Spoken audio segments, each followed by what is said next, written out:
Estamos en condiciones de afirmar en carácter de primicia que se están cumpliendo 25 años de 1989. Esto es una verdad que los medios dominantes quieren ocultar y acá te la revelamos.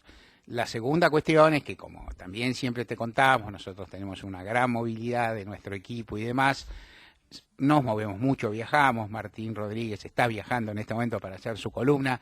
Sergio Viñeski desde el túnel del tiempo, que es una cosa diferente. A veces por ahí escuchan alguna reverberación en la voz, y si tuviéramos en esta una cámara con nosotros, cosa que vamos a tratar de no permitir nunca, lo verían ligeramente más joven. Sergio, ¿estás en 1989? ¿Estás ahí? Espero que no, porque es tremendo ese año. Creo que acabo de encontrar un nuevo curro para efemérides. Hablar de un año. Se cumplen 50 años de tal año. Pero no es así.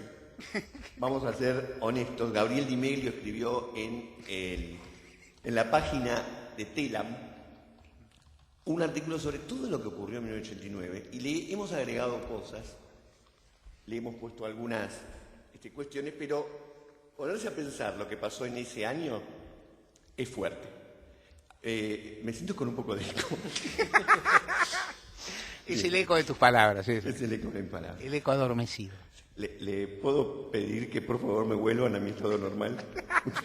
Muchas gracias. En 25 años ha nacido bocha de gente. Yo me animo a decir que gran parte de los argentinos nació desde el 1989 hasta acá. Pero hay algo que se cuenta en la historia, y creo que en las historias personales también, que es años clave. Años que cambian las cosas, que cambian un paradigma. Por ejemplo, si uno dice 1810, 1816, si uno dice 1930, 1946, y más cercano, 1976, sin duda, 1983, 1989 y 2001. ¿No? Cuando Martín hizo la columna sobre si era posible o no volver a los 90, en un momento dijo una frase que me dejó pensando, que es: empecemos diciendo que los 90 terminaron muy mal. Y yo dije, ¿y los 80? Los 80 también terminaron muy mal. Ahora, matemáticamente estrictos, los 80 terminaron en 1989. Vamos a escuchar un audio que preparó la producción sobre algunos de los acontecimientos de 1989 y después vamos a hablar de cada uno de ellos.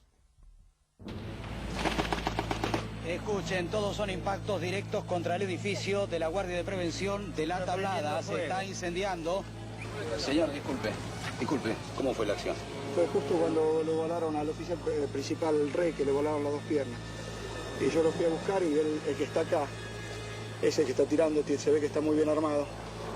Cuando vio que me incorporaba me puso un tiro en la pierna. Y esto debe ser una esquirla.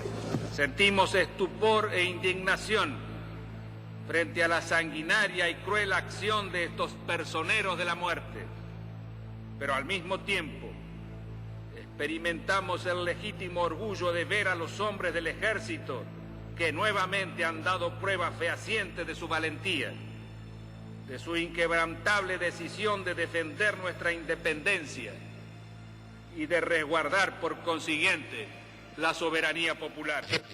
La inflación de mayo rondaría el 70%. La carne subió un 77% en promedio. Durante la jornada de hoy, el presidente Alfonsín cumplirá la actividad propia de la fecha patria y por la tarde continuará con las consultas tendientes a conformar su gabinete. El vicepresidente de la Nación, Víctor Martínez, confirmó que él no tendría problemas en renunciar siempre y cuando fuera dentro de un marco constitucional. Reiteramos que el diputado nacional Jesús Rodríguez ha sido designado nuevo ministro de Economía. Resigno mi investidura presidencial, pero no declino mi responsabilidad ni abandono la lucha, que desde ahora continuaré en cualquier lugar en que esté y hasta tanto Dios me dé fuerzas para ello, en pos de los objetivos que tantas veces desde 1983 recordé a ustedes. Buenas noches, gracias por todo. Quiero que mis iniciales palabras como presidente sean una elevación al cielo, a nuestras mejores fuerzas, a nuestra más vital esperanza. Ante la mirada de Dios y ante el testimonio de la historia, yo quiero proclamar: Argentina, levántate y anda. Esto lo armó nuestra producción. La verdad que es un popurrí impresionante porque todo esto ocurrió en un año. Todo esto ocurrió en solamente un año. Y empezó ese año, 1989, justamente con el copamiento del cuartel de La Tablada por parte del movimiento Todos por la Patria, dirigido por Enrique Gorriarán Merlo, ex militante del ERP. Y lo que ellos decían era que venían a salvar un golpe de Estado. Y fue una masacre. Del movimiento Todos por la Patria murieron 32 muchachos. Además, murieron 9 militares y 2 policías. Y en el trajín de lo que esa jornada fue que todos veíamos por televisión muy asombrados, porque no venía así la mano.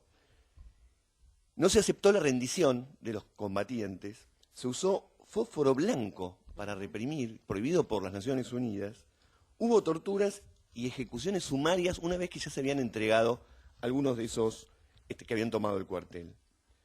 En febrero, esto fue enero, en febrero, una de las imágenes fuertes que se mostraba con el copamiento de La Tablada era un pasacalle que decía Menem presidente.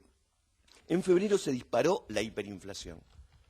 Se disparó y eso era una angustia impresionante. Gran parte de lo que vino en los 90 tiene que ver con la enorme angustia que provocó la hiperinflación. No sé si ya lo conté, me parece que sí, pero yo era repositor de supermercado en ese momento. No había escáner. Cada 2 minutos tenía que cambiar los precios de todos los productos. Era una locura. La gente se llevaba todo porque decía tengo que almacenar. En fin. Aumentó enormemente en ese momento la pobreza y aparecieron en mayo de ese año, por primera vez, los saqueos a los supermercados en el Gran Buenos Aires, en la capital y en gran parte del país, en muchas ciudades. Y aparece por primera vez también la palabra inseguridad, que va a ser usada de ahí en más como sinónimo de que hay delincuencia, hay delito, etcétera, etcétera. Ahora, ese mismo mayo fueron las elecciones presidenciales. En ese marco fueron las elecciones presidenciales que ganó Carlos Menem, como escuchábamos en el audio, contra la UCR que representaba Eduardo Angelos. Y los números son llamativos para el día de hoy, porque Menem sacó el 47,5% de los votos contra la UCR que sacó el 36,8%. En ese contexto, la UCR sacó el 36,8%. ¿Qué daría hoy en día un miembro de la oposición por tener el 36,8% de los votos? Y en tercer lugar, con casi el 7%, salió la UCD de Álvaro Alzogaray, que le iba a dar una gran cantidad de cuadros al menemismo a la hora de gobernar. Una cosa extraña es que parte de la campaña de Angelos incluyó a un montón de rockeros muy, pero muy destacados que hicieron una gira que se llamó Rock por Angelos. Rock por Angelos. Ahí estaba Spinetta, Virus, Los Ratones Paranoicos, y en el acto de cierre estuvo Charly García en Ferro. Y apoyando la candidatura de Angelos, yo creo que no tanto por Angelos, sino en contra de Menem, del pavor que producía en ese momento la posibilidad de que Menem sea el presidente. No los unía el amor, sino el espanto, como diría la remanida frase. Y en ese ámbito también, Astor Piazzolla dijo, si gana Menem yo me voy del país. Eso era lo que producía en algunos sectores la posibilidad de un triunfo del menemismo.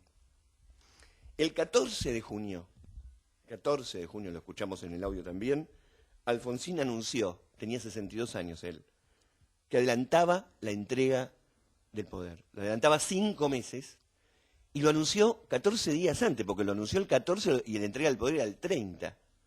Muchos dicen le dio por la cabeza el poder a Menem. Hay declaraciones de la época diciendo Menem, estoy muy preparado para asumir el poder, etcétera, etcétera. La cuestión es que anunció eso que cortaba ese primer periodo constitucional después de la dictadura en 5 meses. Menem, después de prometer el salariazo y no los voy a defraudar, y hablando de Chespirito, decía, síganme. ¿Te acuerdas? Chespirito decía, síganme los buenos, síganme que no los voy a defraudar. Llamó a los directivos de Bunge para delinear el plan económico. Recién Mario decía, no, los empresarios no son los que hacen el plan económico, no ponen... Acá directamente a los empresarios mismos los puso al frente del ministerio. Y era tan dramática la situación que el primero que pusieron fue Miguel Ángel Roy, que duró 5 días y se murió. O sea, el dramatismo parece preparado para una escena de una película de terror. Y luego asume Néstor Rapanelli, que era también un funcionarios, un cuadrazo de Bungibbon, y hicieron lo que se llamó el Plan BB, el Plan Bungibbon, que ¿cuánto duró? Poco. El 18 de diciembre de ese mismo año cayó Néstor Rapanelli en un contexto de nueva hiperinflación. Todo esto estamos hablando de un solo año. En agosto de ese año se aprobó la Ley de Reforma del Estado, que le puso rumbo neoliberal a la economía y al país en forma acelerada, y generó, entre los medios de comunicación, la situación de la hiperinflación, etcétera, un consenso social. La gente decía, hay que privatizar. Cualquier cosa que andaba mal decía, hay que privatizar. Por supuesto que hubo oposiciones de trabajadores, de sectores que estaban acostumbrados o veían lo que se veía, pero hay que decir que un amplio sector social apoyó eso y luego lo revalidó con el voto a Menem nuevamente. A poco de asumir también Menem se abrazó con el almirante Rojas. O sea, haciendo simbología no se privó de nada. Si había alguien que representaba el antiperonismo era Rojas, se abrazó con él y después, en octubre, firmó los indultos a la mayoría de los militares procesados por delitos de lesa humanidad y de derechos humanos, junto con dirigentes montoneros y de otras agrupaciones, y también indultó a varios carapintadas. En noviembre se cae el muro de Berlín, que directamente repercutió en Argentina como diciendo, bueno, todo lo que estamos haciendo, ven, va en el mismo rumbo que va el mundo. El muro de Berlín demuestra que lo que se viene es la economía de mercado. Ahí en un entredicho por televisión, Adelina D'Alessio de Viola le dijo a, creo que se llamaba Silvia Díaz, una militante de la izquierda, le dijo, socialismo las pelotas, y fue aplaudido. Eso fue como si fuera una frase dicha por Churchill en sus mejores momentos. Pero ese era el clima de lo que se estaba viviendo en ese año, que implicó un cambio de paradigma en la Argentina. En 1989 fue un cambio de paradigma que duró hasta el año 2001.